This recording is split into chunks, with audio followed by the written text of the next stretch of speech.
एक बार फिर आचार्य महेश शर्मा सभी साधकों का आपके इस चैनल पर हार्दिक अभिनंदन करता है और आपका स्वागत भी करता है। साधकों, आज मैं आपको इस वीडियो के माध्यम से वो चीज़ देना जा रहा हूं कि शायद ही किसी ने दी होगी। आज मैं आपको इस वीडियो के माध्यम से परम गुरु ब्रह्मांड गुरु श्री महाअवतार बाबा जी का रक्षा कवच देने जा रहा हूं। वो रक्षा कवच का मंत्र देने जा रहा हूं जो मेरे प्रिय बंधुओं, मेरे साधकों, जो अति गोपनीय से भी गोपनीय है। तुम्हें ना किसी किताब में मिलेगा, ना किसी पुस्तक में मिलेगा ये साधकों, और ना ही किसी यूट्यूब चैनल पर मिलने वाला है। तो ये मैं गोपनीय मंत्र आपको देने जा रहा हूं साधकों। आप इसे किसी भी तरह प्रयोग कर सकते हो। आपातकाल में प्रयोग कर सकते हो, इसका रोज नित्य जप कर सकते हो, साधना काल में आप जप कर सकते हो। देखो साधकों, मैं तुमसे एक बार फिर कहना चाहता हूं, मेरे पास बहुत से साधक आते हैं, मैसेज भी आते हैं, फोटो भी और व्हाट्सएप भी आते हैं, ये तो आप जानते ही हो अच्छी तरह से। बहुत से लोग कहते हैं गुरुजी रक्षा कवच क्या होता है, रक्षा घेरा क्या होता है, ये सब बातें कहते हैं मुझसे। तो साधकों, मैं आपको बता दूं, गुरु मंत्र ही रक्षा कवच होता है। सबसे बड़ा रक्षा कवच हमारा गुरु मंत्र होता है। जिसका गुरु समर्थवान है उसे किसी रक्षा घेरा की और रक्षा कवच की आवश्यकता नहीं पड़ती है। दूसरी बात, मेरी सभी साधनाओं में मैं सभी से कहता हूं कि आप श्री कृष्ण के समर्पण होकर करने वाले आप, कराने वाले आप, मैं तो एक निमित्त मात्र। तो साधकों, वहां भी किसी रक्षा मंत्र की आवश्यकता नहीं पड़ती है, क्योंकि जो भी कर रहे हैं श्री कृष्ण कर रहे हैं, और करा श्री कृष्ण है। तो तुम तो कोई है ही नहीं, तुम तो नगण्य हो, शून्य हो। आएंगे श्री कृष्ण और जाएंगे श्री कृष्ण, और करेंगे श्री कृष्ण और कराएंगे श्री कृष्ण जी। तो तुम कहाँ रहे, तुम्हारी कहाँ स्थिति रही? कहीं नहीं।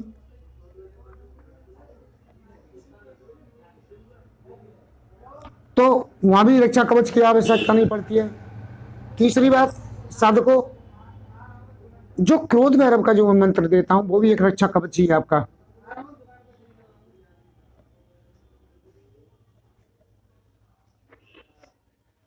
तीन रक्षा कवच हो गए आपके। चौथा, श्री कृष्ण हरे कृष्ण की जो एक माला करते हो आप, और आप निवेदन करते हो, करने वाले आप, कराने वाले, वो भी साधकों रक्षा कवच ही है। पांचवा, मैं जो मंत्र उत्कीलन देता हूं, मंत्र उत्कीलन में न्यास वगैरह जो कराता हूं, करण न्यास, हृदय न्यास, वही एक रक्षा कवच होता है साधकों। मेरे जितने भी प्रिय साधक हैं वो मुझे अच्छी तरह जानते हैं कि मेरी सभी साधनाएं कोई ऊट पटांग साधना नहीं होती हैं, बिल्कुल सटीक विधि की साधनाएं होती हैं, परिचित विधि की साधनाएं होती हैं। किसी किताब में से पढ़ के या किसी पुस्तक में से पढ़ के ये चीजें नहीं कही, कोई किताबी ज्ञान नहीं देता मैं किसी को। तो साधकों, इसी तरह ये मैं आपको महाअवतार बाबा जी का रक्षा कवच मंत्र बताने जा रहा हूँ। ये कोई किताबी ज्ञान नहीं है साधकों। एक मेरे शिष्य हैं, मैं उनका नाम नहीं लूंगा, उन्हें खुद महाअवतार बाबा जी ने आके ये बताया था, और करीब मैं जानता हूँ 10 या 15 मिनट महाअवतार बाबा जी से उनकी बातें हुई थी। तो महाअवतार बाबा जी अपना रक्षा कवच बता के गए थे कि तू बेटा ये रक्षा कवच कर, और अपने गुरु के द्वारा मेरी कही हुई वाणियों को प्रसारित करवा। तो साधकों, मैं उस रक्षा कवच को आपको बता देता हूं। मंत्र ये है, ओम क्रिया बाबा जी नमः, ओम ओम रक्ष रक्ष कुरु कुरु स्वाहा। ओम क्रिया बाबा जी नमः, ओम ओम रक्ष रक्ष कुरु कुरु स्वाहा। ओम क्रिया बाबा जी नमः, ओम ओम रक्ष रक्ष कुरु कुरु स्वाहा। यह उनका क्रिया बाबा जी का रक्षा कवच है साधकों। अब आप इसे किसी पुस्तक में ढूंढ लेना, अगर किसी को मिल जाए और कहीं किसी वीडियो पर मिल जाए आज की डेट से पहले, तो मुझे बताना कमेंट करके। उन्हें आज के बाद तो साधकों बहुत से वीडियो पर, बहुत से चैनलों पर ये दिखाई देना शुरू हो जाएगा। तो साधकों, ये मैंने आपको रक्षा कवच दे दिया है। इस रक्षा कवच के बारे में, इस मंत्र के बारे में आपकी क्या राय है? एक बात और बता दूं साधकों, इससे पहले जो मैंने आपको मंत्र दिया था कि आप कोई भी साधना कर रहे हो, मम धन धान्यम दे स्वाहा, ये संपुट लगा दोगे तो धन संपत्ति आना शुरू हो जाएगी। ये भी साधकों जिस साधक ने वो देवी की साधना की है, देवी ने साक्षात आके कहा था कि अगर तुम्हें धन की समस्या है, किसी को धन की समस्या है, तो इस मंत्र का संपूर्ण लगा के करे, तुम इसकी धन की साधना का समाधान कर दूंगी। साधकों, धन की समस्या कोई लंबी चौड़ी बात नहीं होती है देवी देवताओं के लिए, ये शक्तियों के लिए। ये प्रत्यक्षीकरण कोई भी लंबी बात नहीं है। प्रत्यक्षीकरण के लिए समय होता है, जब तक मन एकाग्र नहीं होगा, जब तक कोई भी प्रत्यक्षीकरण साधक को नहीं होने वाला है। एक चीज देखिए, मैंने साधकों साधना मैंने यहाँ से दे दी किसी साधक को, 5 दिन का 11 दिन का टाइम दे दिया, तो 11 दिन से पहले उसने मेरे उंगली करना शुरू कर दिया। गुरु जी 3 दिन हो गए, गुरु जी 5 हो गए, गुरु जी 6 हो गए, तो अनुभव तो कोई नहीं हुआ है। गुरु 9 हो गए, अनुभव नहीं है। गुरु जी 11 दिन हो गए, क्या करूं, अनुभव तो कोई नहीं हुआ है, और माला छोड़ के भाग लिए। साधकों, मैं आपको बता दूं, आप साधना करते हो जोश में, और जब होश आता है तब आप साधना को छोड़ के भाग जाते हो। अब मैं ये चीजें कहूं कि ये 11 दिन और 5 दिन वाली बात साधकों, ये बिल्कुल फैक्ट है। इतने दिन में कोई भी साधना हो जाती है। ये साधना मान के चलिए कोई गुरु है, उन्होंने कोई भी साधना 5 दिन में की है, तो वो अपनी बताएंगे, न कि आपकी बता रहे हो। आपको उनके तक पहुंचने में बेटा टाइम लगता है, तो टाइम लगेगा साधकों। अब साधना छोड़ के न भागें। दूसरी बात, मैं एक और बात कहना चाहूँ, कोई भी कारीगर मान के चलिए, एक किसी काम को, एक्सपर्ट कारीगर किसी काम को 1 घंटे में करता है, और किसी नए कारीगर और मीडियम क्लास के कारीगर को वही काम दे दिया, तो वो कम से कम 2 या 3 घंटे में करेगा, उसे 1.5 घंटे में कर देगा जल्दी से जल्दी।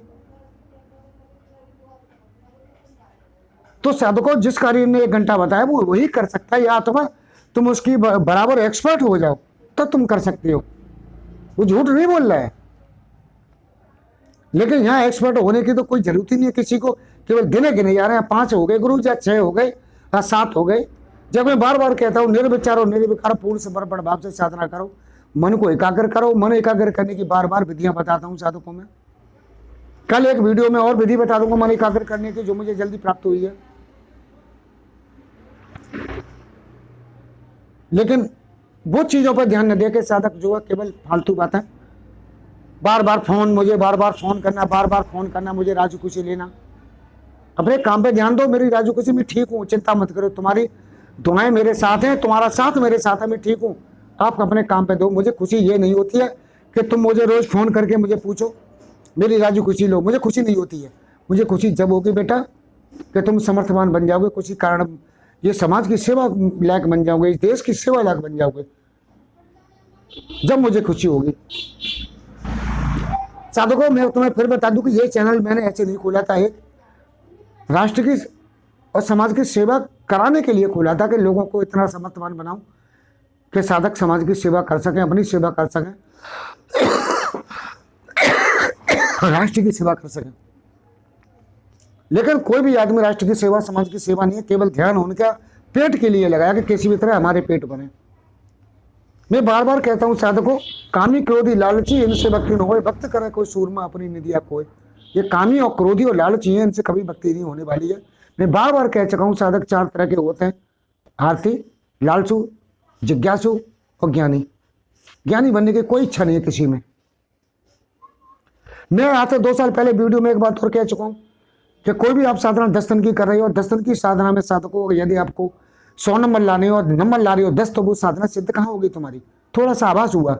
आप साधना को आगे 10 बढ़ाइए, जैसे ही आपकी साधना गति पकड़ेगी, साधना सिद्ध होना शुरू हो जाएगी।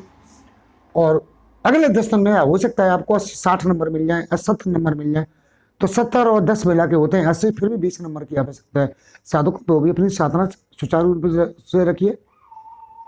अगले 10 दिन में आपको हो सकता है 60, 70, 80 नंबर मिल जाए, तो नंबर हो जाते हैं 140। जब को चाहिए आपको 100, तो आपकी साधना सिद्ध हो गई, आपको प्रत्यक्षीकरण हो गया। और बार बार कह चुका हूँ साधकों, प्रत्यक्षीकरण का शरीर से कोई ताल्लुकात नहीं है।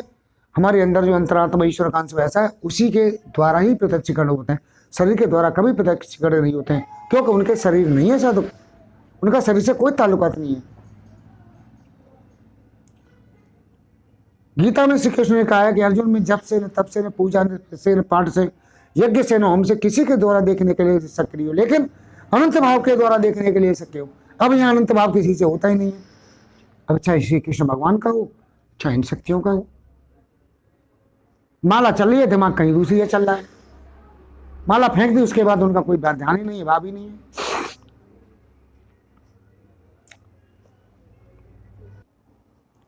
साधना काल में जितने भी नियम किए जाते हैं, ब्रह्मचर्य का पालन किया जाता है, उसमें एक कम बोलना भी है। साधक पूरे दिन मैं देखता हूँ जो भी साधक साधना कर रहे हैं, दूसरे बाबाओं के यूट्यूब लगा के देखते रहते हैं ज्ञान प्राप्त करने के लिए, लेकिन जिन पर जब ज्ञान ही नहीं है तो तुम्हें देंगे क्या? वो तुम्हारा ज्ञान का हरण कर रहे हैं, तुम्हारी बुद्धि का हरण कर रहे हैं, वीडियो देख देख के दूसरों के बाबा को देख रहे हैं। क्यों देख रहे हो भाई तुम? तो ये साधकों बहुत सी बात है, मैंने बराबर बता रखा है पिछली वीडियो में।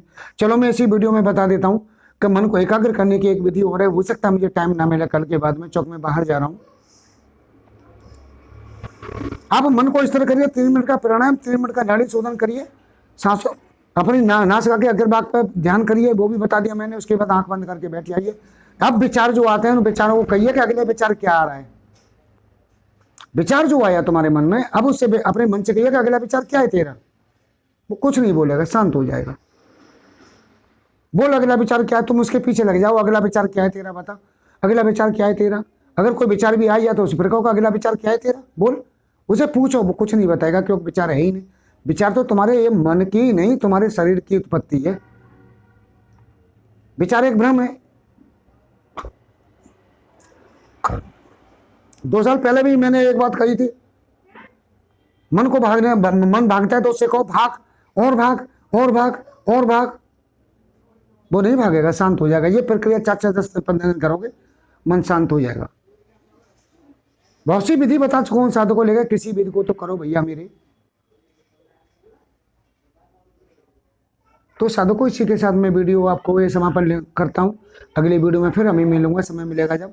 12 मिनट का वीडियो हो गया है। मैं इस वीडियो के बारे में आपका क्या कहना है साधु को कमेंट अवश्य किया करें।